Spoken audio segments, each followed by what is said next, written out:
ನಮ್ಮ ರಾಜ್ಯ ಸರ್ಕಾರ ಆಡಳಿತದಲ್ಲಿ ಕೇರಳ ಸರ್ಕಾರದ ಹಸ್ತಕ್ಷೇಪ ಸರಿನಾ? ತೀವ್ರ ಟೀಕೆಗೆ ಗುರಿಯಾಗ್ತಾ ಇದೆ ಈ ವಿಚಾರ. ಯಾಕೆಂದರೆ ಸರ್ಕಾರ ಕರ್ನಾಟಕದ್ದು, ರೂಲ್ಸ್ ಮಾಡೋರು ಕೇರಳದವರ. ಅವ್ರು ಹೇಳ್ದಂಗೆ ನಾವು ಕೇಳಬೇಕಾ?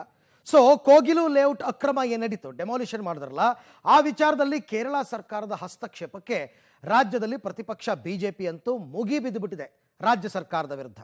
ವೇಣುಗೋಪಾಲ್ ಮಧ್ಯಪ್ರವೇಶ ಮಾಡಿರೋದು ಕೂಡ ರಾಜ್ಯ ಸರ್ಕಾರ ತಂಡ ಹೊಡೆದಿದೆ. ರಾಜ್ಯ ಸರ್ಕಾರಕ್ಕೆ ಹೆಂಗಾಗ್ಬಿಟ್ಟಿದೆ ಅಂದರೆ ಅತ್ತ ದಲಿ ಇತ್ತ ಪುಲಿ, ಏನು ಮಾಡಬೇಕು ಅಂತ ಗೊತ್ತಾಗ್ತಾ ಇಲ್ಲ. ರಾಜ್ಯ ಸರ್ಕಾರ ಮಾತ್ರ ಅಕ್ರಮ ಮಾಡಿರೋದು ನಿಜ, ಸರ್ಕಾರದ ಜಾಗದಲ್ಲಿ ಇವರು ಮನೆ ಕಟ್ಟಿರೋದು ನಿಜ. ಆದರೆ ಮನೆ ಡೆಮಾಲಿಷನ್ ಮಾಡಿಬಿಟ್ಟಿದ್ದೀವಿ, ಪುನರ್ವಸತಿ ಕಲ್ಪಿಸ್ಕೊಡ್ತೀವಿ ಅಂತ ಹೊಸ ರಾಗವನ್ನು ತೆಗಿತಾ ಇದೆ. ಅದಕ್ಕೂ ಆಕ್ಷೇಪ, ಯಾಕೆ ಪುನರ್ವಸತಿ? ಹಾಗಾದರೆ ಅಕ್ರಮವಾಗಿ ಮನೆ ನಿರ್ಮಾಣ ಮಾಡೋದವರು ಎಲ್ರಿಗೂ ಕೂಡ ಪುನರ್ವಸತಿ ಕಲ್ಪಿಸ್ಕೊಡ್ತೀರಾ? ಒಬ್ರಿಗೊಂದು ನ್ಯಾಯ ಸರಿನಾ ಅಂತ ಎಲ್ಲರೂ ಕೂಡ ಸರ್ಕಾರದ ವಿರುದ್ಧ ಮುಗಿ ಬಿದ್ದಿದ್ದಾರೆ. ಡಿ ಕೆ ಶಿವಕುಮಾರ್ ಆಯಿತು, ಸಮಸ್ಯೆ ಬಗೆಹರಿಸೋಣ ಅಂತ ಹೇಳಿದ್ದಾರೆ. ಇವತ್ತಿನ ಡೆವಲಪ್ಮೆಂಟ್ ಈ ವಿಚಾರದಲ್ಲಿ ಏನು ನೋಡೋಣ ಬನ್ನಿ. ಕಾಂಗ್ರೆಸ್ ಹೈಕಮಾಂಡ್ ಒತ್ತಡಕ್ಕೆ ಮಣಿತಾ ಸರ್ಕಾರ ಅಕ್ರಮವಾಗಿ ವಾಸವಾದವರಿಗೆ ಪುನರ್ವಸತಿ. ರಾಜೀವ್ ಗಾಂಧಿ ವಸತಿ ಯೋಜನೆಯ ಮನೆಗಳ ಹಂಚಿಕೆ. ಹೌದು, ಆನೆ ತುಳಿದು ಸತ್ರೂ ಪರಿಹಾರ, ಮನೆ ಕುಸಿತಕ್ಕೂ ಸೂರು ವ್ಯವಸ್ಥೆ.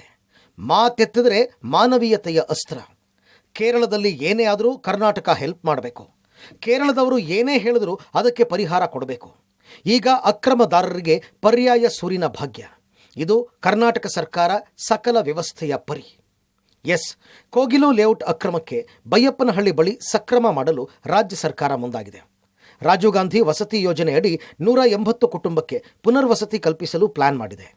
ಯಾವಾಗ ಎಐಸಿಸಿ ಪ್ರಧಾನ ಕಾರ್ಯದರ್ಶಿ ಮಧ್ಯಪ್ರವೇಶ ಮಾಡಿದರೋ ಆಗಲೇ ರಾಜ್ಯ ಸರ್ಕಾರ ಅಲರ್ಟ್ ಆಗಿದೆ. ಅಕ್ರಮ ಎಂದು ತೆರವು ನಡೆಸಿದ ಸರ್ಕಾರವೇ ಅದೇ ಅಕ್ರಮದಾರರಿಗೆ ಪರ್ಯಾಯ ಸೂರಿನ ವ್ಯವಸ್ಥೆಗೆ ಸಿದ್ಧತೆ ನಡೆಸಿದೆ. ನಿನ್ನೆ ಜಮೀರ್, ಇವತ್ತು ಡಿಸಿಎಂ ಸ್ಪಾಟ್ ವಿಸಿಟ್ ಮಾಡಿದ್ದಾರೆ. ಇಬ್ಬರು ಸಿಎಂಗೆ ವರದಿ ಸಲ್ಲಿಕೆ ಆಧಾರದ ಮೇಲೆ ಇವತ್ತೇ ಸಿಎಂ ಸಿದ್ದರಾಮಯ್ಯ ಮಹತ್ವದ ತೀರ್ಮಾನ ತೆಗೆದುಕೊಳ್ಳುವ ಸಾಧ್ಯತೆ ಇದೆ. ಇನ್ನು ಸಿಎಂ ಸಭೆಗೂ ಮೊದಲೇ ನಿನ್ನೆ ಗುಡ್ ನ್ಯೂಸ್ ಕೊಡೋದಾಗಿ ಜಮೀರ್ ಘೋಷಣೆ ಮಾಡಿದರೆ ಪುನರ್ವಸತಿಯನ್ನ ಸಚಿವ ಮಹದೇವಪ್ಪ ಸಮರ್ಥನೆ ಮಾಡಿಕೊಂಡಿದ್ದಾರೆ. ಡಿಸಿಎಂ ಅವರು ಸಿಎಂ ಅವರು ಮೀಟಿಂಗ್ ಕರೆದಿದ್ದಾರೆ. ಇದು ಆಲ್ರೆಡಿ ಏನಾದ್ರು ಇವ್ರು ವ್ಯವಸ್ಥೆ ಮಾಡಿ ಕೊಡಬೇಕಂತ ಒಂದು ಸಿಎಂ ನಿರ್ಧಾರ ತಗೊಳ್ಬಹುದು. ನನ್ನ ತಿಳಿದಂಗೆ ಒಳ್ಳೆ ಸುದ್ದಿ ಸಿಗ್ಬೋದು ಅಂತ ನಾನು ಭಾವಿಸ್ತೀನಿ. ಅದು ಕಾಂಗ್ರೆಸ್ ಸರ್ಕಾರ ಅವರು ಒಕ್ಕಲು ಎಬ್ಸಿಲ್ಲ, ಹೊರಗಡೆ ಬಂದು ಪ್ರಭಾವ ಬೀರಿ ಮಣಿಯೋದೂ ಇಲ್ಲ. ಆ ಜನರಿಗೆ ಬಡವರಿದ್ದಾರೆ, ಪುನರ್ವಸತಿ ಕಲಿಸ್ಬೇಕು, ನಮ್ಮ ಕರ್ತವ್ಯ ಅದು.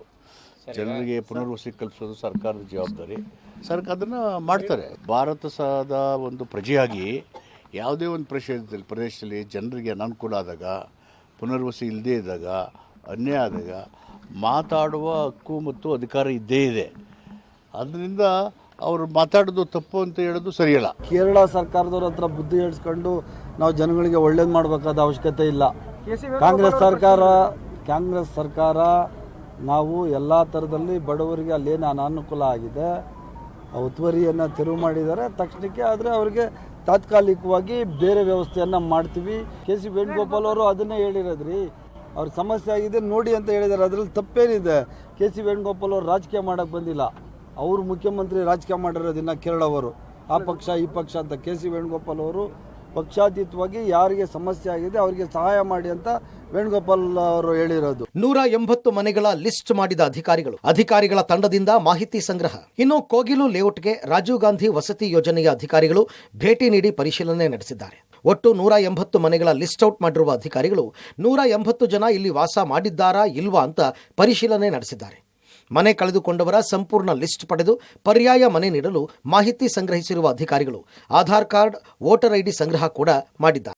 ಲಿಸ್ಟ್ ಏನಿದೆ ಲಿಸ್ಟ್ ತೊಗೊಂಡು ಮನೆ ಹತ್ರ ಹೋಗ್ಬಿಟ್ಟು ಅವ್ರೇನಂದ್ಬಿಟ್ಟು ಅವರು ಏನೋ ಡಾಕ್ಯುಮೆಂಟ್ಸ್ ತೋರಿಸ್ತಾರೆ ನಮಗೆ, ಆಧಾರು ಅಥವಾ ವೋಟರ್ ಐಡಿ, ಅವ್ರೇನಂತ ಕನ್ಫರ್ಮ್ ಮಾಡ್ಕೋತೀವಿ ಅಷ್ಟೇ.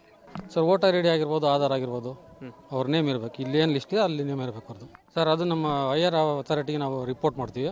ಅವ್ರೇನು ಡಿಸಿಷನ್ ತಗೋತಾರೋ ನೋಡ್ಬೇಕು ಸರ್. ಡೆಮಾಲಿಷನ್ ಆದ ಮನೆಗಳ ಸ್ಥಳಕ್ಕೆ ಮಾನವ ಹಕ್ಕುಗಳ ಆಯೋಗದ ಸದಸ್ಯರು ಭೇಟಿ ಕೊಟ್ಟು ಪರಿಶೀಲನೆ ನಡೆಸಿದರು. 167 ಮನೆಗಳನ್ನು ಏಕಾಏಕಿ ಧ್ವಂಸಗೊಳಿಸಿರೋದ್ರಿಂದ ಮಾನವ ಹಕ್ಕುಗಳು ಉಲ್ಲಂಘನೆಯಾಗಿದ್ದು ತನಿಖೆ ಮುಗಿದ ಮೇಲೆ ವಿವರಣೆ ಕೇಳಲಾಗುವುದು ಅಂತ ಹೇಳಿದರು. ಆ ಕಂಪ್ಲೇಂಟ್ ಪ್ರಕಾರ ನಾವೀಗ ಬಂದು ಎನ್ಕ್ವೈರಿ ಮಾಡ್ತಾ ಇದ್ದೀವಿ. ಕಂಪ್ಲೇಂಟಲ್ಲಿ ಅವರು ಸರಿಯಾಗಿ ನೋಟಿಸ್ ಕೊಟ್ಟಿಲ್ಲ ಮತ್ತು ಸುಮಾರು ಜನಗೆ ಈಗ ಮನೆ ಇಲ್ಲ ಇಡಲಿಕ್ಕೆ. ಸೊ ಇವರದ್ದು ಹ್ಯೂಮನ್ ರೈಟ್ಸ್ ಅಬ್ಯೂಸ್ ಆಗಿದೆ ಅಂತ ನಮಗೆ ಕಂಪ್ಲೇಂಟ್ ಬಂದಿದೆ. ಅದಕ್ಕೆ ಎನ್ಕ್ವೈರಿ ಮಾಡಲಿಕ್ಕೆ ನಾನು ಬಂದಿದ್ದೇನೆ. ಎನ್ಕ್ವೈರಿ ಆದಮೇಲೆ ಏನು ರಿಪೋರ್ಟ್ ಮಾಡಲಿಕ್ಕೆ ಆಗುತ್ತೆ ನಾವು ರಿಪೋರ್ಟ್ ಕೊಡ್ತೀವಿ. ಅದ್ರ ಬಗ್ಗೆ ನನಗೆ ಈಗಲೇ ಏನು ಕ್ಲಿಯರ್ ಆಗಿ ನಾನು ಹೇಳಲಿಕ್ಕೆ ಆಗಲ್ಲ, ಯಾಕಂದರೆ ನಾವು ಎನ್ಕ್ವೈರಿ ಸ್ಟಾರ್ಟ್ ಮಾಡಿದ್ದೇವೆ ಅಷ್ಟೇ. ಸುಮಾರು ಥರ ಕಂಪ್ಲೇಂಟ್ ಬರ್ತಾ ಇದೆ. ಆ ಕಂಪ್ಲೇಂಟ್ಗಳು ನಾವು ಎನ್ಕ್ವೈರಿ ಮಾಡಿ ನಂತರ ಫೈನಲ್ ಒಟ್ಟಿನಲ್ಲಿ ಅಕ್ರಮ ಎಂದು ಸರ್ಕಾರವೇ ಒತ್ತುವರಿ ಕಾರ್ಯಾಚರಣೆ ಮಾಡಿ ಅದೇ ಜನರಿಗೆ ಈಗ ಪುನರ್ವಸತಿ ಕಲ್ಪಿಸುತ್ತಿರುವ ಬಗ್ಗೆ ವ್ಯಾಪಕ ಟೀಕೆ ವ್ಯಕ್ತವಾಗಿದ್ದು, ಕೇರಳ ಚುನಾವಣಾ ರಾಜಕಾರಣದ ಮೇಲಾಟಕ್ಕೆ ರಾಜ್ಯ ಸರ್ಕಾರ ಶರಣಾಯ್ತಾ? ಹೈಕಮಾಂಡ್ ಮೆಚ್ಚಿಸಲು ರಾಜ್ಯದ ಸೂಪರ್ ಪವರ್ ಬಲಿ ಕೊಡ್ತಾ ಇದೆಯಾ ಎಂಬ ಪ್ರಶ್ನೆಗಳಿಗೆ ಸಿಎಂ ಡಿಸಿಎಂ ಉತ್ತರಿಸಬೇಕಿದೆ. Political bureau, public TV.